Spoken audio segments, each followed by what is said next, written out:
Hi everyone, this is Mrs. Sipe. Today we're going to talk about Google Drive. And if you know anything about me and my teaching, you would know that I use Google Drive on a daily basis for just about everything. So we're going to take a deeper dive into the Google Drive today. So the first thing I want to show you is that when you go into Google Drive, you have the option to make folders. So I have folders for all kinds of things here, and you can also share folders with colleagues. So that if you are doing something collaborative, or maybe you want one place where you can kind of keep everything that you're working on for a specific topic, you have the option to create these folders and save things. Now, I'm going to show you just some of the things that you can do with Google Drive. So the first one is that new folder. So if I want to create a new folder, I can name it and I can save it in there. And you know what? I'm actually going to make one that just says example so that I have a folder to kind of save some of the things in that we're going to talk about.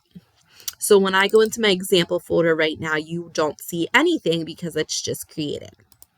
When I go to file upload, I can actually take Word documents and other things that I've done. So here's a article I was reading for a class. I can open it up and I can save it into this example folder. Maybe I want to save the document. Maybe I need to share it with a colleague. Again, just a great place to store things in Google Drive. You can also upload a whole folder into Google Drive. Maybe you have a folder created with certain math skills or reading skills. You can drop that whole folder right into Google.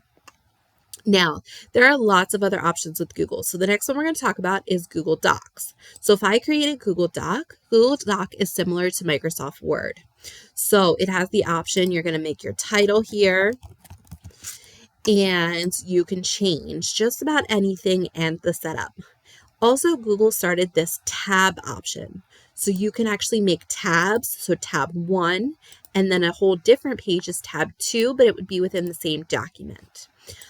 So I can change my font here if I want to make the top nice and big, bold, underline, I can do all of those things.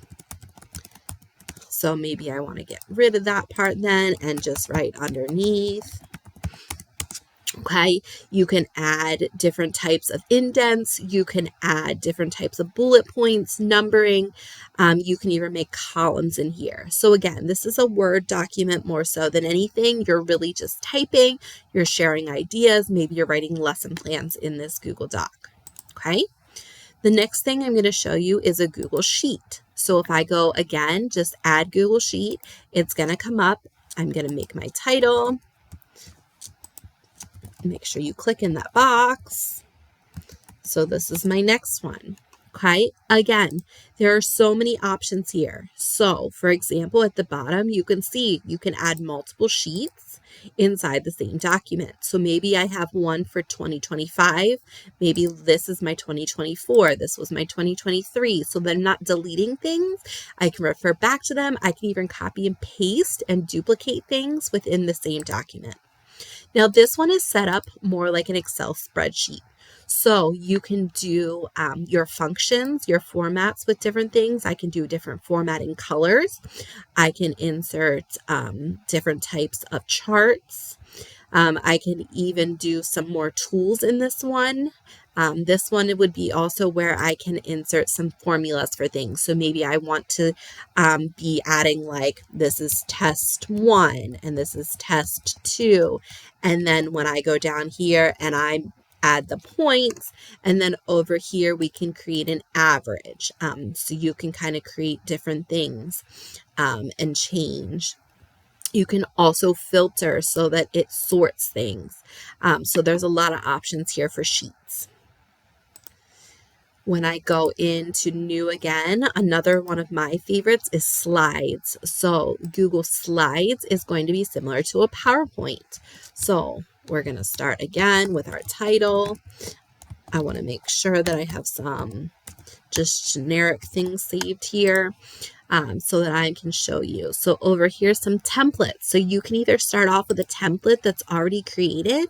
You can actually use all of these, or maybe there's only certain things that you want. I'm just going to click all to show you and give you some idea.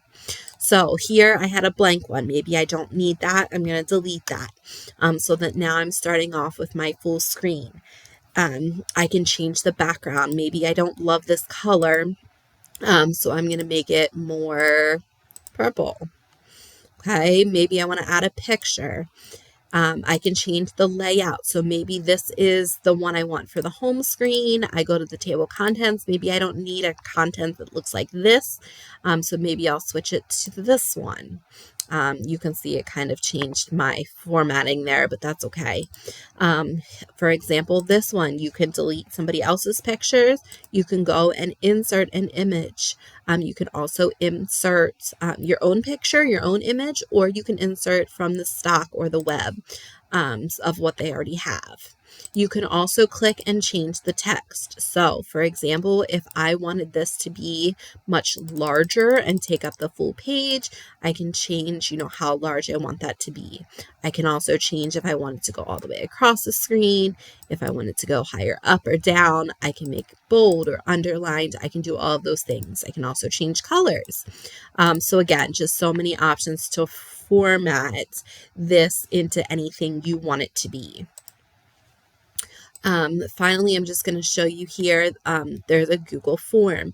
So if you've seen some of my other videos, we have used Google Forms as a quiz. So I'm going to name this form, this one for quiz.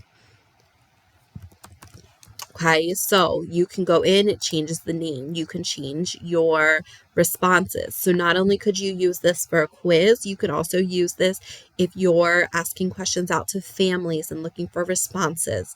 Maybe you're looking for volunteers. Once you answer and create the questions and get responses, you can also click on responses. You can view them through here, or you can create a sheet that will then be in your Google Doc that could link right to this. So for example, if I created a questionnaire and instead of a quiz, maybe I was using it for some parent helpers. So I'm looking for parent helpers that would be able to come into the classroom. Maybe I want to ask what day. So in here, I could ask day of the week. And I could either make it, so here it actually liked that one. It gave me some suggestions. I can add all of the days of the week. But obviously I don't want parents coming in on Saturday and Sunday. I'm going to delete that one. So now we have days of the week. It's a multiple choice. You can make it required or not required. Okay. Then I can add another one. So maybe this time I want to know time of day that the parent wants to come in. So this one could be where they just fill in here. They could just fill in a time. Maybe they can actually do a checkbox. So option 1 might be AM, so 9 to 12. Or another option might be from PM, which would be 12 to 3, and that could be the only options. So once I have all my questions set and I share this with my parents, then the responses come back here. And I could make that sheet that I was talking about, and it would link in directly into my Google Drive, and I would be able to share it with my coworkers. So for example, if we as a kindergarten team were trying to come up with a schedule for our parent helpers, we could do that in here and share it. You also, again, have that customizability. So you can change the actual settings of the text. You can add pictures to the top. You can even change the colors. So again, just so many things. Even once you go here, you even have more. So here's where you create your Google site, your Google map, a Google drawing. And again, everything links right back into your Drive. So you can see here, all the things we started today have linked into my Google Drive and have been able to save here. So everything's in one place. Now, if I want to share this whole folder with a coworker, I could click share. I can click share again, and it gives me options. So one of my coworkers here, I'm going to click her, and I can write her a message and say, hey, I created this folder for us. And then I can change if she's able to just view it, if she can comment on things, or if she can actually edit. Maybe I said, no, I'm not ready for that, and I can always cancel as well. The other thing you can do down here is the ability to share by link. So if I copy this link, I am either restricted and can't, only people with access can open it. It could be anyone with the link can open it, or it could be people from my school district. Again, a lot of options depending on what you want to be able to do. So hopefully this gives you a great background on the Google Drive and the options that Google Drive gives you. I absolutely love Google Drive, and I do pretty much everything I can within it. So hopefully you find it just as useful as I do in the classroom. Good luck with your learning and with the use of Google.